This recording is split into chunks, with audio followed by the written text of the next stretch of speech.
Jai Shri Krishna Chaitanya Prabhu Nityananda Shri Advaita Gadadhar Shivasadi Gaur Bhakta Vrinda Hare Krishna Krishna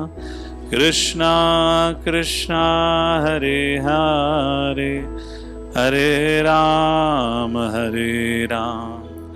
Ram Ram Hare Hare. So welcome everyone to this Gita Unplugged series. We are on the 5th chapter of Bhagavad Gita. It's not titled as Inner Peace. We have given the title as Inner Peace. It is Karma Yoga, Action in Krishna Consciousness. That's what the title of the 5th chapter of Bhagavad Gita. There are 3 profound concepts which are discussed or addressed in the 5th chapter. First, doer. In 2nd chapter, verse number 47, Krishna says, Karmana ivadikaraste ma phaleshu kadachan. Karmana ivadikaraste, you have the right to perform your duty. Adhikar. Ma phaleshu kadachan. Ma means not phala. Kadachan. At any time, you cannot claim your right on the result. Ma karma phal heturbhur. Hetu means cause. Ma karma phal heturbhur. Do not consider yourself to be the cause of your result. Ma te sanga akarmani. Now, do not become lazy, knowing the fact I am not the doer and the phala is not for me. Do not become lazy. So we have discussed this in the 3rd chapter where we talked about art of work and we also spoke about art of smart work. So art of work is where Krishna teaches work with dedication, work with detachment, don't be attached to the results. Why Krishna speaks about be detached from the results? For today's audience, I mean the people in general, it just cannot penetrate the consciousness. How can I not be attached to the results? Even before we start our work, we become attached to the imaginary results which we are dreaming of. We will get it after we perform a result. Yes or no? And now Krishna says, result is not yours. Little hurting. Hey, what are you talking about? How can results are not mine? It's a very, very profound subject. I will not go into detail because we have discussed in the past. All our professional stress that we carry on our head is all because of our attachment to the results. And while Krishna is saying don't be attached to the results, he's also saying work with dedication, which means he wants us to work with all earnestness. But when he's saying don't be attached to the result, which means it is in our favor only, because results are not determined by our actions. If you have performed an action, it does not guarantee you will get a result. First thing. Imagine we have so many wishes, so many desires in our life. Some gets fulfilled and many don't get fulfilled. Yes or no? So if you think you are the cause of the result, then why all other desires are not fulfilled? Work in progress. That's your answer? Not now, but tomorrow it will be. Well, tomorrow would become present and present will become past. Your situation would not change. Even if you were able to fulfill 2 desires, by that time you would have 2 million more desires. And you will always have things in panic. It doesn't work like that. So we'll take a look at this subject matter. Who is the doer? In that context of 3rd chapter, we establish we are now the doer and give an example of a farmer sowing a seed. That is karma. The rains is daiva. And the time that you need to wait for the crop to cultivate is called kala. When karma plus daiva plus kala are together, then you get karma phala. If in this equation any of the item is missing, well, the equation cannot start if the karma is not there. The karma, your action, your initiative has to be there. But even if I put my initiative but daiva is not there, you will not get the result. So when you don't get the expected result, don't lose hope. Destiny has something else planned for you. Why you want to lose hope about life?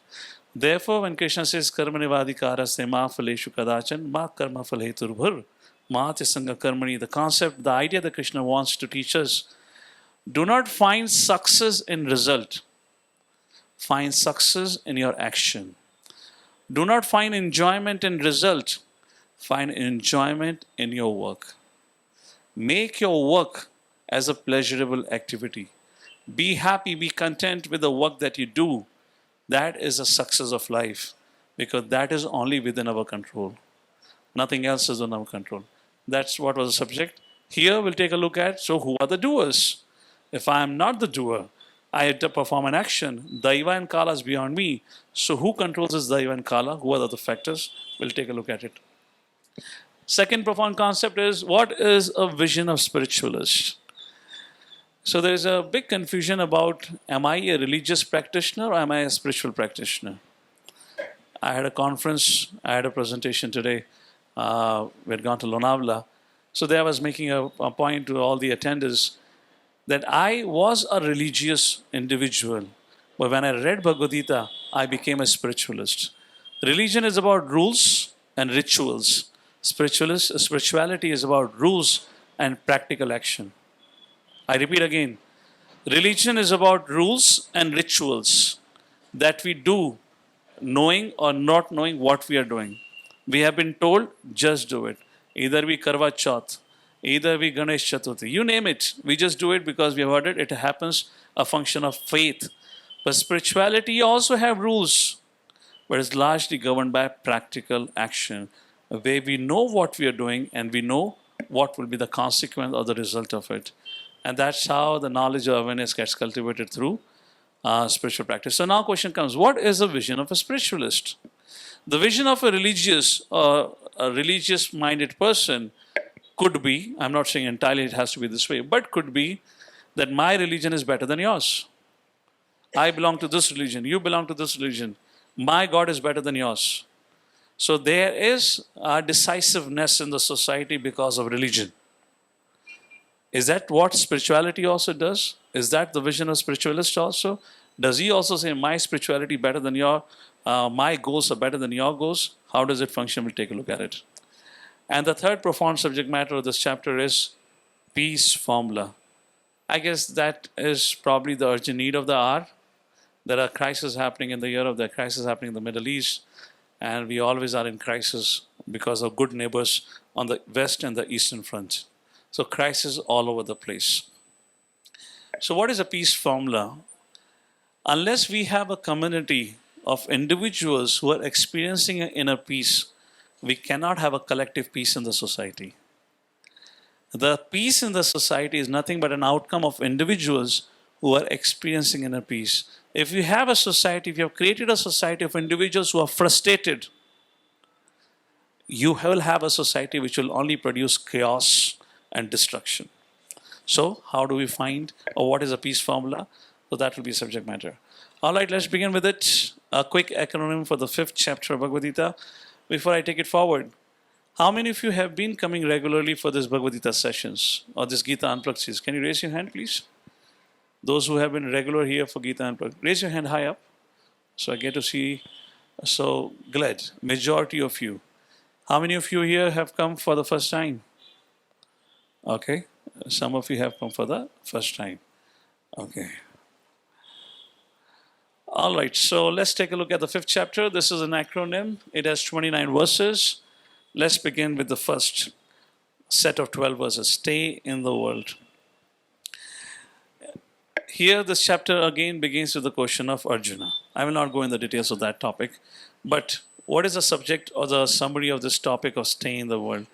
In other words, Krishna here talks to Arjuna in response to his inquiry, and he tells Arjuna how to be of this world or how to live in this world yet not get affected by the world. And the classic example that Krishna quotes is of a lotus. It grows in a pond, yet its leaves are always dry. It's a very profound example Krishna gives. The lotus grows in a pond, yet its leaves are always dry. And Krishna says, become like that lotus. Live in this world, but don't get affected by the things of this world. And that is practical spirituality. Be an engineer, be a wrestler, be a house lady, be a student, be a grandmother, grandfather, wherever, whatever you are, it doesn't matter. The bhakti or spirituality is not bound by age. Anyone can practice it. And the practical action of it is whatever profession I may be, I can practice it and I can experience the result of it. I don't have to quit anything. So let's begin with it. It begins with the confusion that Arjuna has in mind about work in devotion and renunciation. Once again, Arjuna is going back to the same topic. Should I renounce, go to the forest, or should I fight? Would fighting be considered act of dharma? Would it elevate me or would it degrade me? So again, this set of verses Krishna talks about how action in devotion is far better than renunciation. And Krishna gives a series of examples for it. First, he says, work in devotion allows you to act in your position according to your conditioning. Whereas in renunciation, you have to falsely renounce actions. So the nature of mind for a conditioned living entity, which means we all are, is karmatmakam buddhi. Karmatmakam buddhi, let me ask you, have you ever experienced that our mind is always planning? It is always planning. Never ever was a time when our mind is not planning. Even if you had planned to buy a car, when you buy a car, get a car, then your mind has other subject matters to plan for. Yes or no? That is called as karmatmaka buddhi. When your mind is so much agitated, when your mind is so attached to doing action, how can you give up action? If it is that just by giving action, I can become an advanced yogi, which means the beggar on the street of Hinjawadi who gets only one meal in a day is a far better yogi than those who are living in the Himalayas. Because externally, he's only eating one meal. He's eating only one meal doesn't mean that he doesn't have the desire to eat more. He is not able to get more than one meal. But his mind is still attached to having more. Whereas a yogi sitting in Himalaya, he might be having twice a day meal, but his mind is content with whatever comes according to his own accord. So more than actions, your intentions count in the path of yoga. And Krishna says, therefore, do not falsely try to renounce actions when your mind is not ready for it. You will not survive. Therefore, action and devotion, karma yoga and Krishna consciousness is more practical and easy solution for making progress. Work in devotion purifies heart, whereas renunciation, it doesn't purify the heart. We get purified by our action, by rendering service. Whereas in renunciation of the Jnana Marg, we have stopped activity and purification. So work in Krishna consciousness, the goal itself is to purify our consciousness. How do you purify our consciousness? By utilizing or dedicating the results in the service of the Lord. Whatever. For example, body is a temple of the Lord. Body is a gift of the Lord. It should be utilized in the service of the Lord. So when the consciousness develops, that means it's a purified consciousness. Imagine a company for which you work gives you a laptop and you begin to use it to watch your Netflix and whatnot rather than doing the office duties. Would the company take the laptop from you? Yes or no? Yes. The amount of work which you're supposed to produce from the laptop, rather than you're misusing the laptop, company would take the laptop again. However, when you use the laptop in the service of the company for which it is given, you grow and the company also, or the company head also remain happy. Similarly, the body is a gift of the Lord. When we misuse it for ourselves, eventually it's taken away, rather forcibly. Joyful process, senses engaged. You want to eat jalebi? Offer to Krishna, have jalebi. But in renunciation, you already went to the forest. Who's going to cook jalebi for you? You'll only get dried up fruits there. So it's a painful process. Complete renunciation. Why complete renunciation? Because you're engaging your senses, your mind is engaged, and you're using the results of your action, the service of the Lord. That is called as complete renunciation. Giving up actions is easier than giving up the results. Yes or no? Yes or no? You may find it easy to stop working. let's say I will not work in an IT company now. That is still easier as compared to while working in an IT company, using all your hard-earned wealth, not for your gratification, but in the service of the Lord. Yes or no? That's more difficult. So therefore, Krishna says it's complete renunciation. Why? Because you engage your senses and you also utilize the results in the service of the Lord. Whereas in the path of renunciation, you have just withdrawn your senses from action, but your mind is still harping on enjoying like that. So those of you who have been attending from past will connect to this because this is just a continuation of it. And that's how it becomes easier for an individual to make progress in spiritual life and connect with the divine. So here comes a very important question. Arjuna asked, my dear Lord, how to act in Karma Yoga? Third chapter, what is Karma Yoga, was described, that we titled as Art of Smart Work. We discussed two things, art of work, art of smart work. Art of work was karmanevadikaraste ma phaleshu kadashan. How do we do work? Art of smart work we defined as a way of working so that your work becomes worship. And what was art of smart work? Third chapter, verse number 9. Yagna arthat karmano anyatra lokoyam karma bandhana. In other words, every action which is done as a service to the Lord, that action releases, or that action relieves or releases us from all sinful past. And that action becomes worship. Hare Krishna. It's coming. So now Arjuna is asking, my dear Lord, I understood what is Karma Yoga. Karma Yoga means everything should be done as yajna. Everything should be done as sacrifice for the Lord. My work, everything. Just like in the third chapter we spoke about food also. Yajna shishta shanha santo. Everything that we eat must be offered in the sacrifice. And then sarva papa muchyante, sarva kilbishe muchyante. So if you do eat that food which is offered as sacrifice, and all your sinful past or sinful reactions will be destroyed. However, even if you eat a vegetarian food without offering to the Lord, then Krishna says you're eating sin only. So here now he asks, I've understood. I need to do it for the Lord with that consciousness. How do I sustain that consciousness? How do I always act in Karma Yoga? Are you getting the point here? The question is different here from the past. How do I always act in Karma Yoga?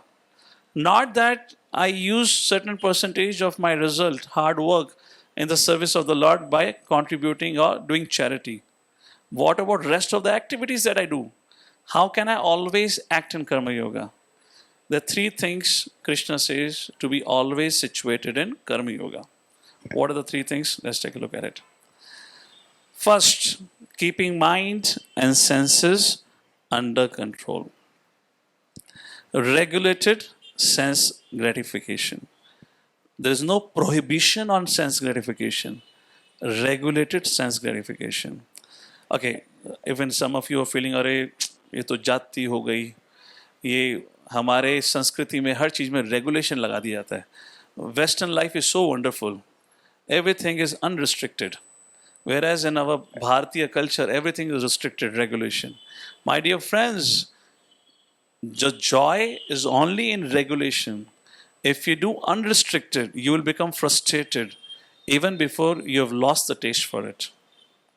When you do regulated way, for example, how many of you had an experience when you have slept for, let's say, 10 hours plus, you wake up with a heavy head and a backache? How many of you had an experience? Raise your hand. So because you did excess of it, you're suffering now. And if you have slept, let's say, between 6 to 8 hours, you woke up fresh, your mind is light, your body is also okay. How many of you had an experience when you ate more than required gulab jamuns? Or when you ate extra bowl of paneer sabji? Next morning you had a difficulty. How many of you agree? Indigestion issue, isn't it? So whenever you do excess of it, it only causes suffering. So please do not see words of Krishna and Bhagavad Gita as something which are, against our benefit. Everything that Krishna is saying is for our benefit. Only difference is you're not able to see how it helps you. Just like for a small child, at times mother may say something, father may say something. The child may feel, oh, they are not my parents, they are my They're not my well-wishers. They are against my satisfaction. Yes or no? Now, how many of you have had that experience with your parents while growing up? Raise your hand. When you felt like, oh, my parents are not my well-wishers. Now, when you look back at, how many of you think, thank God they told me that thing? Yes or no? Because of which I am situated. That's it. That's it. It's our ignorance that prevents us to see what Krishna is saying. Unnecessarily become frightened and we are wasting our life. That's about keeping mind and senses under control. Move forward now. Always acting in Krishna consciousness, Karma Yoga. Second point is act without attachment, no desires for results. I guess I made this point in the opening remark also. All of our stress, let's talk about professional stress, is largely because to attachment to results. And more we are attached to it, more we suffer because of it. Because if you are attached to anything, attachment leads to the spirit of possession. Whatever you attach to, you want to possess, you want to control. But what can you control if you cannot control your body itself? Yes or no? How many of you have a control on your body? How many of you can control the natural urges? Yes or no? You just did not think enough. So you may have some control. I'm not denying that. But you don't have complete control. When you have failed to have complete control on yourself, we are wandering around trying to control others. How would it ever work? We are trying to control Daiva. We are trying to dictate karma phala. How is it possible? We're just going to suffer because of it. So act without attachment, no desires for results. Fine, this is enough for this. Then act with body, mind, and senses only for the purpose of purification. The idea is the intention behind work that I do, it should be clear. This is meant for my purification, not for my enjoyment. This is what means by giving a spirit of enjoyment and cultivating a spirit of seva. Rather than having a spirit of enjoyment, how much ever you may have spirit of enjoyment, we only suffer. We'll talk about the spirit of enjoyment in a short while. Krishna will speak about it. So that's the point here. Perform your duty with an understanding it is meant for my purification. When you have that thought process, then you will automatically follow the first 2 points. You will act without attachment to results by keeping the mind and senses under control. And what will be the result of it? The performer will be unaffected by sinful action. Imagine you are a programmer, and unfortunately the piece of code that you have written has been utilized in running a machine which is used in slaughterhouse. Now you are not intentionally wrote a piece of code which you're not aware, but because you wrote it and because that is being used there, you will get a karmic reaction. But because you're acting in Krishna consciousness or karma yoga, that sinful reaction will not affect us, will be immune to that because it's happening without our knowledge. Such a person becomes dear to everyone and everyone is dear to him. Life is stress-free. There's hardly any expectation issues. Our problem in relationship arises because we have too much expectations. I would put it this way, we have unfulfilled expectations. And that keeps on building up until a volcanic eruption happens. Tum meri sunti hi nahi ho. And dhamaka, dushum. And the other person thinks, "Arey, kya hua? Piche 6 mahine se sun raha hu main. I am only in the listening mode and still you're saying not listening." So that's how it develops. So it's dear to everyone because now this concept of attachment to results, which means the idea of controlling others is not there. You're happy with yourself, you're happy with what people do around you. The expectations are not there. Only expectation is, how can I serve you?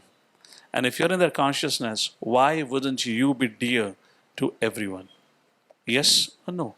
How many of you have seen, if in case you had an example in your family of a brother or a sister, either immediate brother, sister, or a cousin, brother, sister, if there would be any program, this individual will always go and do some service. And such an individual was always loved by all the family members. Do you have any example like this? Maybe of a relative or a friend? Have you noticed that? Who doesn't like that? And that is what Krishna says, dear to everyone. And finally, attains peace, no anxiety over the result. He knows very well, the result is not dictated by me, It doesn't mean that I don't perform my duty well. I perform my duty with all determination, dedication. Result ultimately is ordained, given accordingly. I can't do. So, here Krishna says, your life in this world should be like a lotus flower which grows in a pond but remains unaffected with the water. The leaves are dry. Similarly, our life, Krishna is saying, be part of this creation, be part of this world. Don't quit. Don't walk to the forest. Bhagavad Gita doesn't teach us about renunciation. Bhagavad Gita is not saying give up actions. Bhagavad Gita is not teaching to break your married life and go into the forest. No, it's not about Bhagavad Gita. Be wherever you are situated. Work with determination in a right frame of mind. Act in Krishna consciousness or Karma Yoga. You would grow, prosper, yet remain unaffected by the impurities of this world. We develop an immunity. That's the point here. So that's about staying in the world. Let's move forward. Arjuna pondered. My dear Lord, $1 million question. I have worked, I strived, and you're asking me to be detached from results? What? How many of you agree? I mean, our result consciousness is so prominent. Before even starting a work, we have already created an imaginary castle of what's going to happen, isn't it? And now imagine where you have already put some efforts. How much you'll be determined to get those results. And Krishna says, result is not yours. So Arjuna asks, how can I be detached from this idea the result is not meant for me? Krishna says, well, it's pretty simple. Let's talk about the facts. Krishna introduced the concept of three doers. In third chapter, we spoke about karma, daiva, kala equals to karma phala. Now we're going to talk about another subject matter, which in other words the same thing. Now we're going to look into who controls daiva and kala. That's the only point. So three doers. Who is the performer? Who does an action? That's the question raised in the 5th chapter, 14th verse. Conditioned soul thinks that he is the complete doer of his actions. But Krishna says, aha, prakriti kriyamanani gunaha karmani sarvashaha ahankara vimudatma kartaham iti manyate. Krishna says, prakriti kriyamanani. Actions are performed by prakriti. Prakriti kriya karmani gunaha karmani sarvashaha. All actions, everything is performed by Prakriti, actually by the modes under the direction of Prakriti. However, Vimudatma, there is a word called Mudha, and there is something called as Vimudha. Mudha means fool. Vimudha means the greatest fool. Vimudatma, Prakriti Kriyamanani Guna Karmani Sarvasha, Ahankara, what is that? Ahankara Vimudatma, nahin, okay? No, that's the Kartamiti Manit is the last line. What is the third line? Prakriti Kriyamanani Guna Karmani Sarvasha Ahankara Vimudatmaha Kartahamiti Manyate. So Ahankar mein aakar, Ahankar means false ego. He falsely thinks himself to be the performer of action. Kartahamiti Manyate, and declares himself to be the doer. Let's take a look at it. If you and I are really the performer for actions or not. So, Krishna says, no, you are not the doer. Who was the doer? Prakriti Kriyamanani. So, what do? We are only the witness. We are only the observer of the actions. So, our reality exists at three levels: body, physical, metaphysical, and transcendental, which means physical body like this, mind, and the spirit soul. So it is the soul which is our real identity, and it performs no action. Oh, really?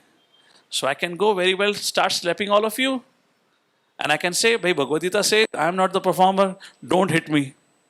I am not the performer. I have not done anything. Take out a gun and start shooting people. And the judge tells you, I sentence you to death. How can you give me that sentence? I didn't do anything. And what is the source of my knowledge? Bhagavad Gita. Krishna says you're not the doer, right? That's what the conclusion will happen. Well, that's not the case. Let's take a look. So, who is responsible for the action? There are two things. One is Prakriti, other is Krishna. So, Krishna very categorically says, uh I am not in the picture only. Don't look at me and tell me I am the doer. I am busy playing my flute. I have a lot of people to attend to back in Goloka Vrindavan. I don't have time for you all people here. So I am not doing anything. So question is, if Krishna is not responsible, if he is not the doer, then who does? So as the saying goes, man proposes, God disposes. Let's take a look at it. So how does it work? We, Atma, has only one function, that is to desire. Our only job profile, although we have got many designations and many job profiles, you may be a housewoman, you may be a grandmother, grandpa, you may be an IT engineer, manager, whatnot. There's only one job profile we all have, desire. We can only desire. And whatever you are today, what you are, is because somewhere in the past you had desired to become what you are today. Yes or no? Yes or no? It is only the fulfillment of, among many thousands of desires, one of your desires have got fulfilled, because of which you are what you are today. So ultimately, we can only desire, okay? But the point is, if I desire, then why some of my desires are fulfilled while others are not fulfilled? So that comes super soul. It is a super soul which acts as a sanctioning authority. Upadrashta, Anumanta cha, Bharta, Bhokta, Maha Ishvara. Upadrashta means permitter. Upadrashta, Anumanta cha. Upadrashta means overseer, which means like a sun sees everything. Upadrashta, Anumanta, which means I am the permitter. Bharta, Bhokta, Maha Ishvara is the job profile of super soul. It is a super soul residing in the heart of every living entity, sanctions some of our desires while rejects many of those desires. The question is, if super soul sanctions a desire of a good man, which is fantastic, but how can a super soul sanction a desire of a thief? Because that is causing pain to others. So now question comes, how does super soul functions? So Krishna says, Samoham sarva bhuteshu name dveshti astina priya. Arjuna, samo aham. I am equal to all. Name dveshti astina priya. I do not hate anyone and no one is dear to me. You getting the point? I have nothing to give and take here. I do not hate anyone, I do not love anyone, I am equal to all. And there is a defined system. You desire, based on your karmic account, Paramatma, the super soul, permits. And after it is permitted, what happens? Who carries out the action? Material nature carries out the action. This body of which we are so attached to, the body that we love so much, the body which we think is ours, is a gift of material nature. Bhumir apo nalo vayu kham mano buddhir evacha. What is this? Earth, water, fire, air, ether. When you're burnt to ashes, you say burnt to ashes, what remains behind is ashes. This body is nothing but earth, water, fire, air, ether. These are nothing but the constituents of the material nature. So when our desire is permitted by the super soul indicates or directs material nature. This body or we individually are conditioned by three modes of material nature, sattva, raja, tamagun.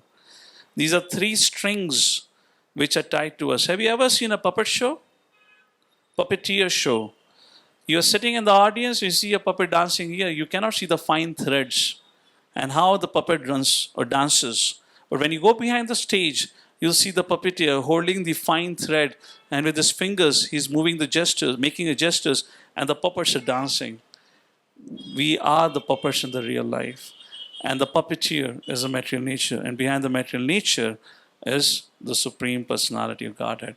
So, Super Soul permits material nature through this body makes us perform an action by which a particular desire is fulfilled, like this. That's how an action is carried out.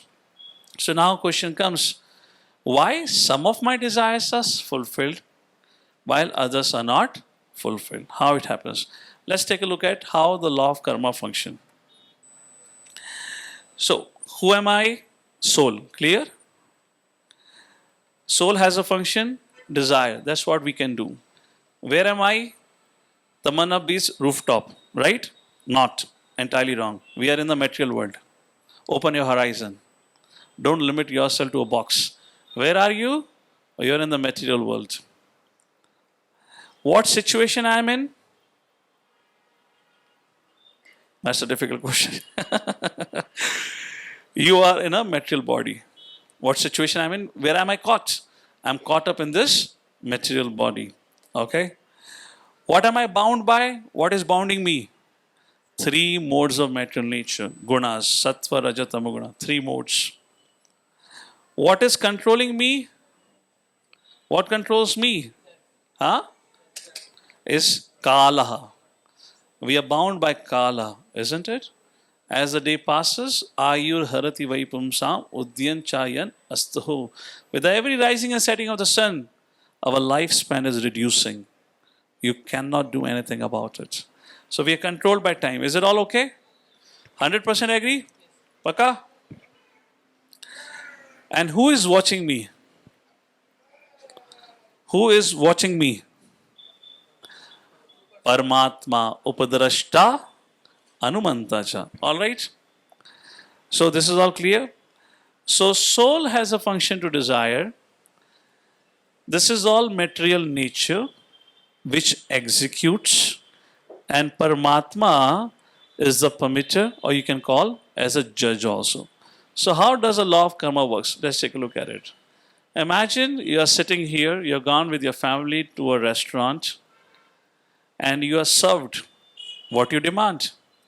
So soul puts forward a desire. Masala dosa. 2 plate idli bada. That's your desire. You put forward. Your desires are either approved or rejected. It's just like you go to a bank manager asking for a loan. When he gives a loan, he checks your credit history. He checks your financial sustainability. Based on that, if he is confirmed you can meet the required parameters, he approves or he rejects. Imagine, good for you, you have a good and bright day today, your desire is approved. And then Ishvara directs, orders Prakriti to fulfill your desires. And Prakriti sets this body into action because body is controlled by Prakriti. Let me ask you once again, do you control your body? Yes or no? Yes or no? Partially. Not entirely no. Partially you. If I ask you to raise your hand, you raise your hand if you feel like, isn't it? But you don't control so many things. You have no control on your sleeping patterns. You don't have any control when you feel hungry or when you feel thirsty, isn't it? And what to speak of nature's call? You understand nature's call. So that's what. So it's all controlled by Prakriti here. So, Jiva, which means you and I, when our desire is fulfilled, we become excited. Hooray! I got the Maruti Swift, Honda City. I got the car that I wanted. We purchased it. What happens the moment your desire is fulfilled? +1. Honda City अच्छी है, but SUV जितनी नहीं है. अभी SUV आनी चाहिए. Yes or no? Yes or no? When you didn't have a job, you were longing for a job. When you got a job, you're looking for another job. And it goes on in all relationship. So you were frustrated while you were trying to get your bank loan sanctioned. When you got your bank loan sanctioned, you were temporarily happy. However, you remain perennially frustrated. That's why sometimes you look at your faces, you look like pitke aaya hai. We have forgotten how to smile, isn't it? Look at the city dwellers at times. You know, that's the reason now for city dwellers, there is a particular yoga exercise in the morning hours. mean, how many of you saw that yoga exercise while growing up? While growing up, बचपन में सब प्रकार के योगा आसन मैंने देखे थे. हंसने वाला योगा आसन कभी नहीं देखा था. वो अब जाके शहर में देखा है जहाँ हंसने वाला योगा आसन सबसे प्रसिद्ध है. सब लोग जोर जोर से हंसते हैं. जब मैंने पहली बार देखा वो योगा आसन तो मैंने कहा यार ऐसा कौन सा जोक सुना रहा है कोई. And everyone was laughing.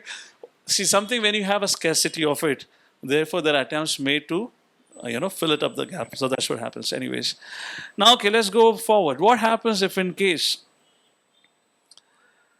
Ishvara said, get lost, nothing doing. So nothing, there is no more sanction. Ishvara doesn't direct Prakriti and your desire is not fulfilled. So you were frustrated before, you remain frustrated now. How much it is different even when your desire got fulfilled, because you were frustrated that time also. Yes or no? Are you getting the point?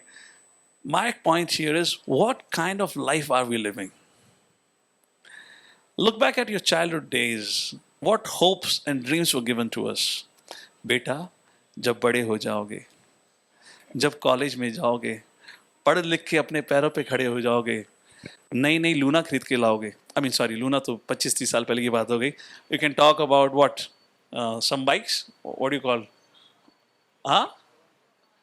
Some bullet. Somebody said bullet खरीद के लाओगे या गाड़ी खरीदोगे और तुम्हें फिर स्वतंत्रता का एहसास होगा. How many of you are independent in an independent nation called as Bharat? Or you still feel bound on it? So that hope continues on. When we got that far, then we were given another set of hope. बेटा शादी कर लो, बस बल्ले ही बल्ले, फिर चंगा ही चंगा, life में आनंद ही आनंद.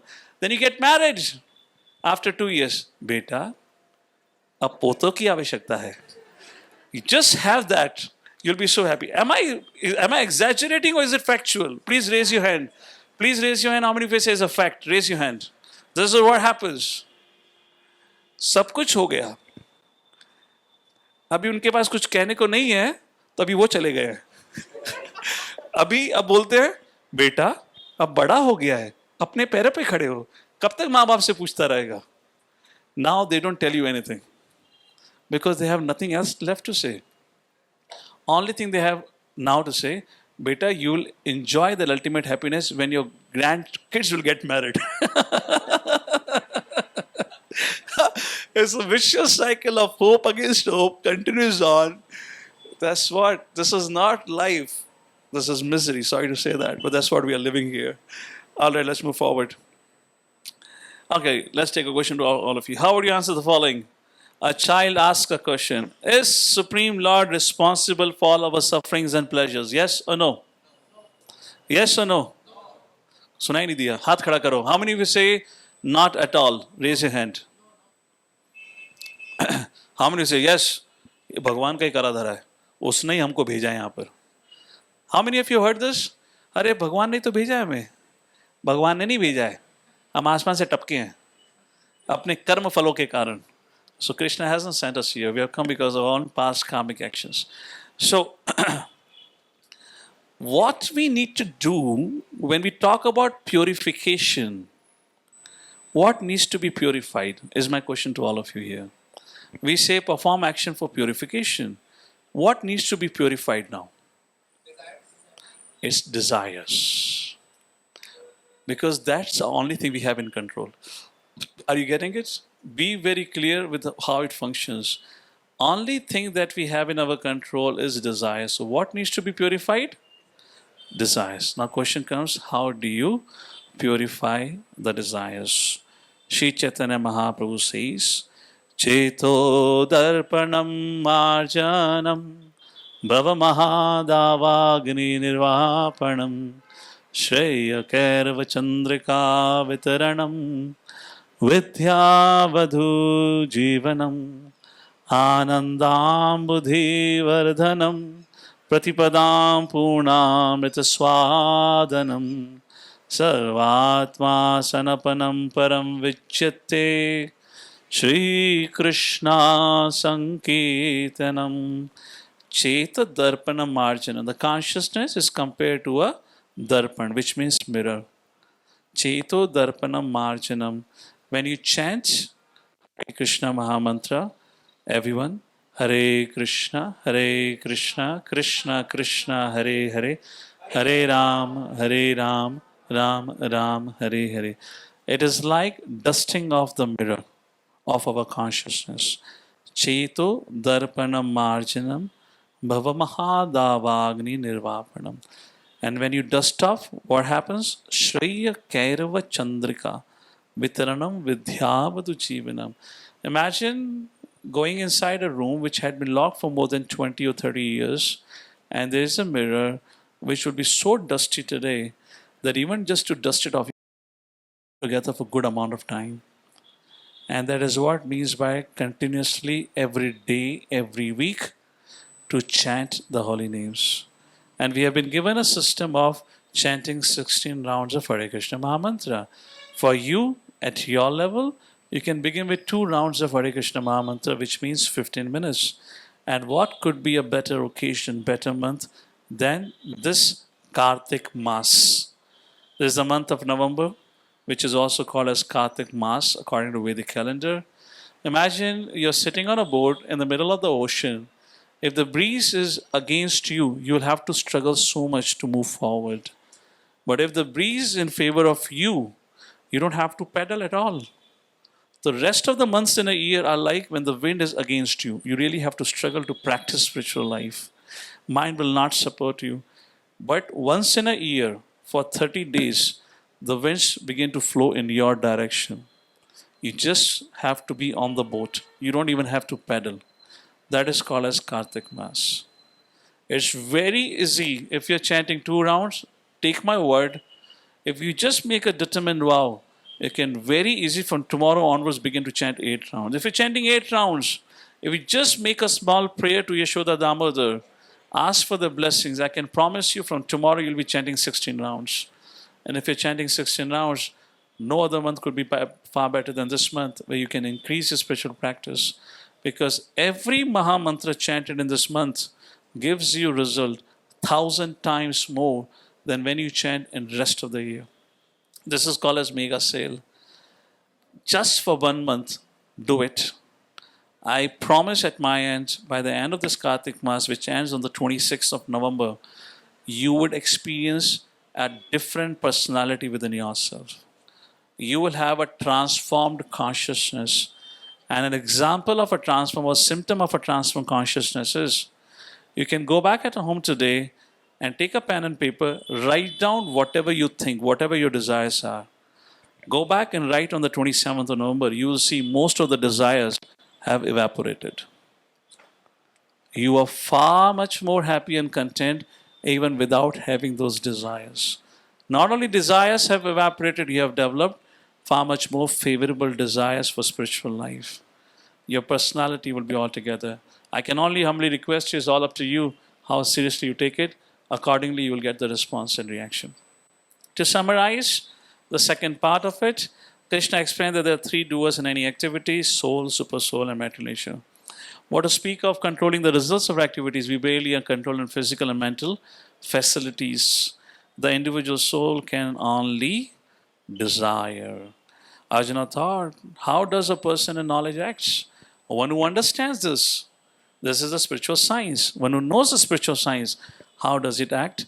That brings us to the third section of this chapter that is called as equal vision or a vision of a spiritualist. What is the vision of a spiritualist? We discussed in the beginning about the vision of a religious individual who might discriminate between one religion to another religion, who might discriminate between my God and yours God, my God better than yours God. But how does a spiritualist looks at it? It is mentioned by Krishna. Please repeat after me. Vidya Vinaya Sampanne. Loudly, I can't hear the audience from that side. Once again. Vidya Vinaya Sampanne. Thank you. Brahmane Gavihastane. Sunichaiva Sapake Cha. Pandita Samadarshinaha. Vidya Vinaya Sampane, one who is blessed with knowledge. Brahman, cow, elephant, dog, dog eater, Pandita Samadashina, he sees everyone equally. So we talk about in today's world having equality between genders, male and female. But here Krishna is talking about the vision of a spiritualist who does not even discriminate across the species. For a spiritualist, a dog eater, an elephant, or a brahmana is all one and the same. Why? Because he knows that this is just a physical form. Behind this machine is the spirit soul, which is one and all, same for all living entities. That's the vision. So, vision of spiritualist harmonizes. It does not divide the society. What to speak about within the same species, even across the species. Therefore, a transcendentalist, a spiritualist cannot cause harm to any living entity. Because when he sees the spark of a spirit soul, he also knows Paramatma is also there. Because within every living entity's heart, there is a spirit soul and Paramatma. How can I trample on an ant and crush an ant underneath my feet? It's of violence. That's the vision of a transcendentalist. Arjuna thought about it and felt, my dear Lord, what about those who do not follow the path of spirituality? What is their life? And Krishna says, they only suffer and suffer. What is their life? Krishna speaks. Please repeat. Ye hi samsparshaja bhoga dukhayoniya evate adiyantavanta kaunteya nateshu ramate buddha. Those who do not have a knowledge of spirituality, who do not understand this, yehi samsparsh jabhoga dukh yoniya evate adiyantavanta kaunteya. They spend their whole life and trying to derive satisfaction from sense objects. Maybe a gulab jamun or anything. It gives you a pleasure, no doubt about it. Adi antavanta kaunteya. It gives you pleasure, but it has a beginning, it has an end, which means it only gives birth to dukkha. Example, there was a Western devotee who was visiting India and he was staying in one of the temples in Uttar Pradesh. ISKCON is known for its cuisine, fabulous dishes, and what to speak was sweet. He loved pineapple halwa. So when he came and checked in, he was served pineapple halwa. And he loved so much, he kept asking, can I get more, can I get more, can I get more? So the devotee was serving, he got fed up. He went to the kitchen, he brought a whole bucket of halwa. Bola Prabhu, ye lo, tumhare agle 2 din ka quota, khate raho. He just joked and he went away.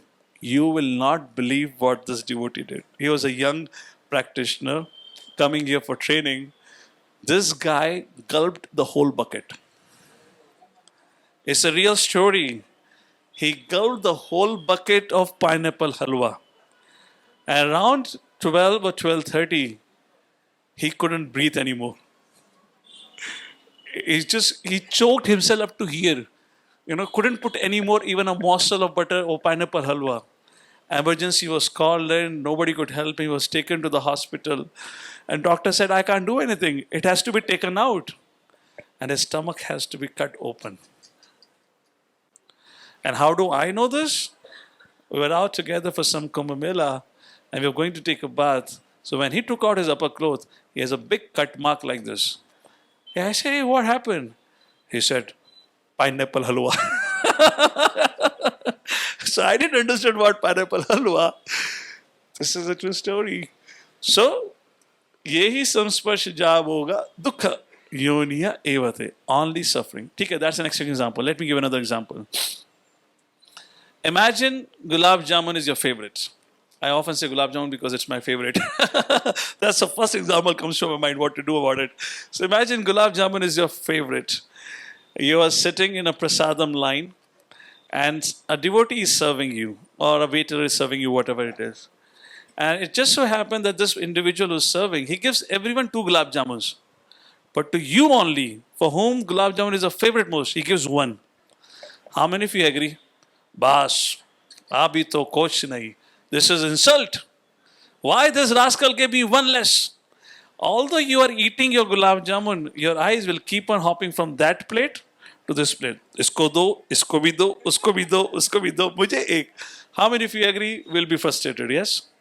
Imagine this devotee who has been serving, mistakenly he did that. He realized, oh, Prabhu or lady, she loves gulab jamun, I should go and serve. He comes back and to repent for his mistake, he gives you 4 gulab jamun more. How many of you say, aha, very nice devotee. What a high quality of service attitude. You'll be happy. So you were suffering, you became happy. Fine, the serving gets over, everyone walks away, but you're still sitting and relishing bite by bite. You want to make sure that you relish the nectar of every morsel of gulab jamun. So you're making the tiniest possible bites and you're eating. And you are the last group to be served and there's a whole bucket of gulab jamun remaining. The server thinks, Prabhu loves. He comes back and he puts 10 more gulab jamun on your plate. How many of you say, Sara mujhe hi khilayega? Dunya ka bhi soch le kuch? Yes or no? How many of you will become charitable at that point of time? And you're saying, no more. You've already taken 4 plus 5 and you got 10 or 15 gulab jamun. He puts 20 more gulab jamuns on your plate. How many of you say it will be suffering now? That is what it is. Suffering in the beginning, suffering in the middle, suffering in the end. Yehi samsparsha jab hoga dukha yoniya evate. Adi andvanta kanteya na teshu ramate buddha. Buddha means one who is intelligent. Na teshu ramate. He does not find satisfaction or enjoys in sensory pleasures. I have given this example before, but let me give you an example again. I don't know if it was this forum. Imagine if I serve you a glass of water. A glass of water is same for all of us. It's a glass of water. Imagine this whole side of the class had gone out in a summer in the hot afternoon and you are thirsty. And if you get a glass of water, you'll be delighted, yes or no? You'll be excited, you'll be grateful for that. Imagine all of you had been sitting in an AC room and just before coming to the class, you have gulped a whole 1 liter bottle of water. If I give you water, you will be not at all interested. So my question is, a glass of water is same for all of us. Here, they are non-interested, you are excited for it. Why? You're so happy drinking water and they just cannot right now even take a sip of water. Why? And they find so much satisfaction and gratification in taking sip after sip of a water. Water is same.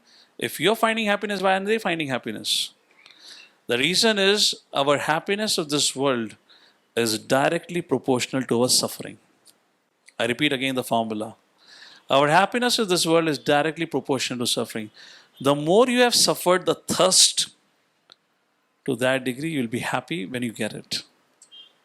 The more you have experienced hunger, to that degree you'll be grateful even if you get khichdi. So your suffering, or I would put other way around, your happiness is directly proportional to suffering. That is not happiness. That is called as mitigation of suffering. Happiness has not even started. So that's a point here. Let me make one quick point about the psychology of happiness in this world. How does material happiness functions? Imagine it had been your desire to go to America or go to Europe for your on-site visit. Your manager calls you one fine day and he tells you, your visa is approved, your tickets are approved, pack your bags, 2 weeks from now, you're flying to America. How many of you agree? 2 हफ्ते तो छोड़ो, मैं तो अभी चला. Within your mind, you have already taken off. How many of you agree? If that had been your desire to go to on-site. And now what would you be thinking? That's more important. You would be thinking Las Vegas, Hollywood City, the Niagara Falls. My dear friend, your manager is sending you for work, not for a vacation. But you would have thought like as if I'm going to enjoy my life. And the moment you end up there, then you will remember India. कम से कम made तो थी, कम से कम डंजो तो था जो grocery ला के देता था. यहाँ तो पैदल चल के जाओ, ग्रोसरी खरीद के लाओ, कुकिंग भी खुद करो, बर्तन भी धो. भारत अच्छा था. That is what is the nature of happiness. What it means, let's say that. Please repeat after me. When we see a sense object, we become agitated and excited. But actually, such imagined happiness is only imagined, it doesn't exist, which is simply the intense expectation of a satisfaction that never occurs or comes. That's the reason we say, Ye dil mange more. If you would have got it full, why would you ask for it? Therefore, one remains perpetually frustrated in material existence, and the more one tries to enjoy, the more one's frustration increases. Coming to the last part, Arjuna says, My dear Lord, indeed miserable. How to find true peace? Krishna says, yes. Now is the time to tell how we can find true peace. So, we come into this world with nothing, we leave this world with nothing, but in the intermediate life, we become attached to so many things, thinking as if all belongs to us. Even this body doesn't belong to us. Change is a constant theme of this world. To the degree we are detached from the possessions or things of this world, to that degree we can experience the inner sense of fulfillment and peace. Krishna gives the formula for peace. Bhoktaram yagatapasam sarvaloka maheshwaram suhridam sarvabhutana gyatva mam shantim rakhyati.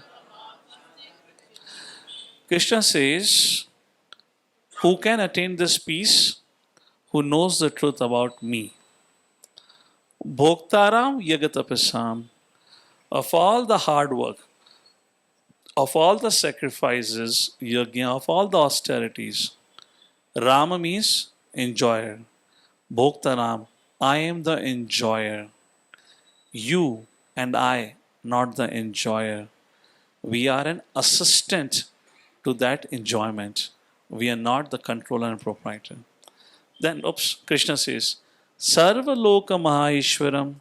So our three defects are, I am the enjoyer, I am the controller, and I am the proprietor. We are not the enjoyer. Krishna says, Sarva Loka Maheshwaram, which means you are not the proprietor. I am Ishvara of all the lokas. Sarva Loka Maheshwaram. If you can be the proprietor of the loka, why not your bank balance and house? He is proprietor of all. Then, Suidam Sarva Bhutanam, don't think you are a well-wisher of anyone. It is I who is the well-wisher of everyone. Who provides sunlight, who provides rain, who provides fresh drinking water, who provides air to breathe, who provides food to eat. We are assistants, but not the providers. Gyantma mam shantim rachati, one who knows this truth about me can only attain shanti or peace. That's the peace formula. So Bhoktaram, beneficiary, Sarva Loka Maheshwaram, and Suhridam Sarva Bhutanam. With that, we come to the conclusion of the 5th chapter, where acronym was STEP. However, there were 3 important topics that we discussed. 3 main concepts. What was the first concept of this chapter? I am not the doer. I am not the doer. Second, who are the doers? Super soul fulfills the desires or sanctions the desire, and material nature performs an action. I just have a part of role, that is to desire. What needs to be purified?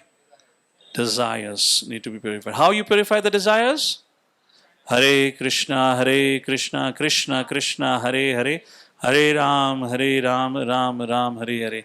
And when is the best time of the season to chant? Now, Kartik, this month. How much to chant? Always. Okay, no problem. Concession. Chant 16. All right, chant 2 rounds at least. No problem. Okay, so I'm not the doer. What is the second concept? 3. Vision of a spiritualist. Vision of a spiritualist is entirely different from a vision of a religious-minded person. Vision of spiritualist finds unity, Sabha Darshina, equanimity across the species. What to speak about human species. And the third, what is the peace formula? So we have to create a society of individuals who experiences inner peace and satisfaction. Then only you can have a society which will cumulatively experience peace. They will not be greedy. They will be charitable. They would not be envious. They'll be affectionate. They will not be hatred. They'll be compassionate. That society of individuals can be created when or those who study the subject matter like of Bhagavad Gita. With that, thank you all for your kind attention. We conclude our session for today here. Jagadguru Srila Prabhupada Ki Hare Krishna. Any questions or any comments from anyone? Yes, go ahead.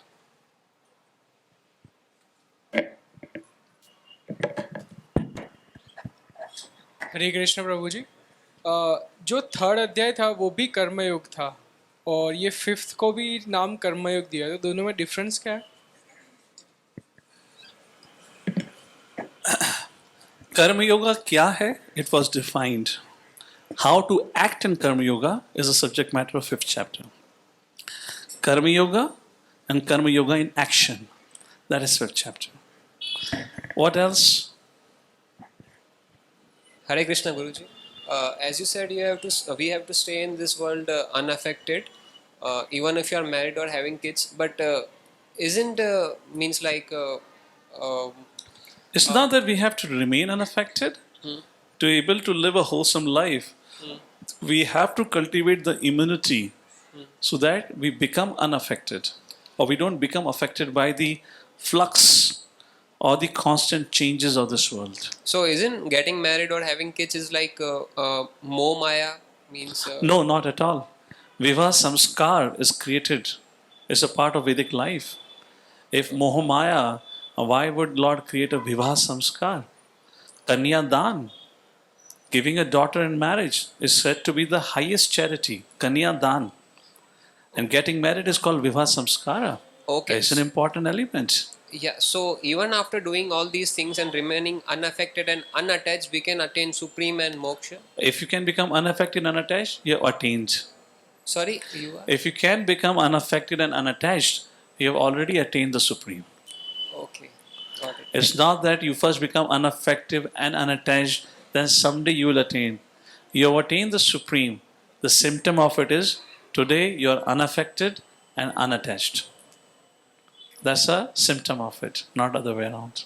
Thank you so much. Hare Krishna. Anything else from anyone? Hare Krishna Prabhuji. As you said, we are a soul, so we have desires, and according to desires, our wishes get fulfilled. Can you keep it closer to your mouth? Okay. Can Just you be away from the speaker. Yes, go ahead, please. So we, as a soul, we have desires, and whatever we desires are get fulfilled according to our karmic account. But there are two. I mean, let's just consider two kind of people in the world. There are good people, and we can say bad people. Just Absolutely. Divine and demonic, Krishna says in the 16th chapter. But I mean, both have their own karmic accounts, and who is going to decide? I mean, whose wishes will get fulfilled? Even he is a bad person. Yeah, that's a function of the super soul, Daiva. But he's a bad person. Still, his wishes are getting fulfilled. So, He's a bad person in this life, not necessarily from the past life. okay. He could be a good person. It's not that somebody is bad is always a bad. Not like that. Maybe he has become bad in this life because of his wrong decisions. What about his past lives? He could be a good person. Okay. The moment a good person makes a wrong choice, becomes a bad person. And the moment bad person makes the right choice, we call him a reformed person. So we are not supposed to judge anyone according to, We can only judge Ah, if you are a judge. okay. If you're not a judge, how can you judge someone? We take on the responsibilities of people when we don't have an adhikar also, and then we create relationship crisis. Who is qualified to judge? Paramatma. Okay, coming to our level, a Yeah. judge. Alright? So, okay. No, we just have a habit, Agreed. in general, like we say, Correct. right? There are few people who are bad, but still their desires are getting fulfilled. And even though we are doing a good things, we are following the principles and all regulating principles, but still, So why do bad things happen to good people? Is what you're coming to. yeah, So for bad people, their wishes are getting fulfilled. For good people, their wishes are not getting fulfilled. The only reason is because you were bad before. You're acting good today. yeah, So you're thinking, I am good today, so all my desires should get fulfilled. But Paramatma doesn't see you from your today's action. Paramatma sees Hare you Krishna. from Hare all the Krishna. actions that you have performed in the past. Hare. He knows past, present, future. So he knows what you have done in the past. Based on that, he gives the result. That's how the law of karma functions. thank you. And the last point, you said to get a peace. In your life, as per, we need to be connected to a spirituality, Divine. or we need to be in a satsang, or we need to be connected with the devotees and all. But there are some, there are other people, they're not connected, but still they are showing that they are so much happy, and they are, they are saying that you're just wasting your time, you're just wasting your life, and you're not getting a life. It's not that spirituality will give you the entire. That is called as Ek Rupe Ka Circus. Do you know the story of Ek Rupe Ka Circus? No. So long ago, there was a big advertisement and promotion in a town. Ek Rupe Ka Circus. The international circus company is coming to a town. And there was a long queue. Everyone has lined up to watch Ek Rupe Ka Circus. Can you imagine how cheap it is? Yeah. Only condition for that 1 rupee circus was, at a given point of time, only one participant is allowed to enter the circus. Only one member can see the circus show. So the first person who was standing there, imagine when he gets an entry, how excited he was. The moment he entered the circus show, he was beaten up blue and black, top to bottom. He was punched, he was kicked, he was thrown, and finally his beating was done. When he got some sense, he said, what happened? Bola, tumhara circus khatam ho gaya. Bhago yahan se. So when he came out from the exit gates, the exit and entry gate will converge at a common point. So when he was walking towards from the exit to the out, the entry point, all the audience who were waiting in a queue were standing. The moment he saw them, he dressed himself very properly. And when he reached to those participants who were waiting in a queue to enter the circus show, they asked, "Kaisa tha?" "Bahut badhiya tha." Don't miss it. You got to watch it. It is a lifetime's best performance. If you don't watch it, your life is wasted. How can you enjoy your life without watching it? So ये सारे 1 रुपए के circus में मार खाने वाले लोग हैं जो तुम्हें आके बोलते हैं तुम्हें जीना नहीं आता.